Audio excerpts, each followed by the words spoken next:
Nous avons eu hier soir un échange très approfondi sur nos ambitions climatiques à l'horizon 2030. C'était une discussion stratégique extrêmement utile pour préparer le moment qui devrait être le moment clé, le mois de décembre.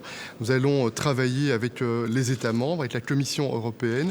Je sens autour de la table une volonté de progresser, mais on doit prendre en considération le fait que tous les pays ne sont pas exactement dans la même position de départ.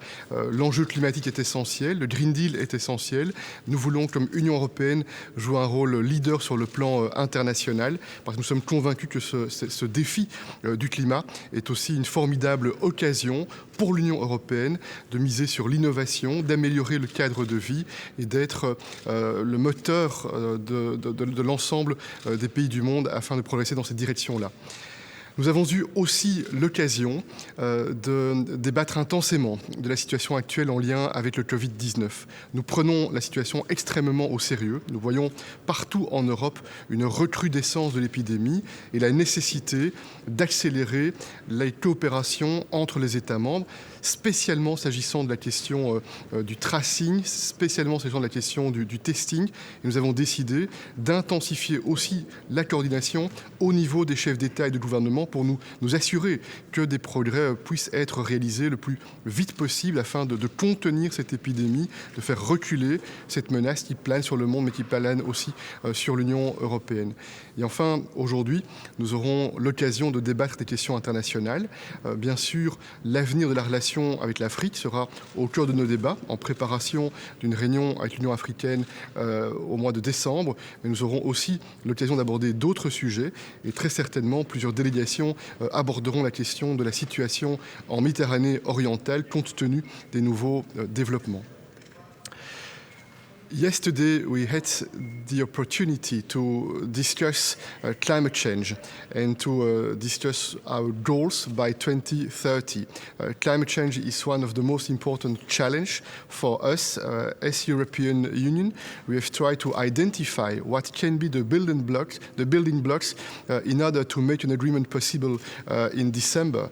We are convinced that we need more political will in order to be ambitious and to play a leadership role at the European level, but we need also to take into consideration the national circumstances, the starting points in the different member states, and we will work closely with the European Commission, with the member states, in order to be able to take a clear decision by the end of the year.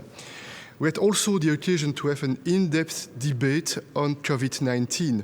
The situation is serious, is unprecedented, and we took the decision to strengthen our European cooperation, especially on testing and on tracing, and we took also the decision to organize on a regular basis cooperation and coordination at the level of the head of states and the heads of governments. Today, we'll have the opportunity to tackle the international questions, especially our future relationship with Africa. In December, we will have in Brussels an important meeting with the African Union. It will be the occasion to renew our partnership and even our alliance with Africa. This alliance is natural for geographic reasons, for historical reasons, for cultural reasons. There is a huge potential if we take together with the African leaders the right decisions. We will have today also the occasion to tackle some other international topics, like the situation in the Eastern Mediterranean, for example. Thank you.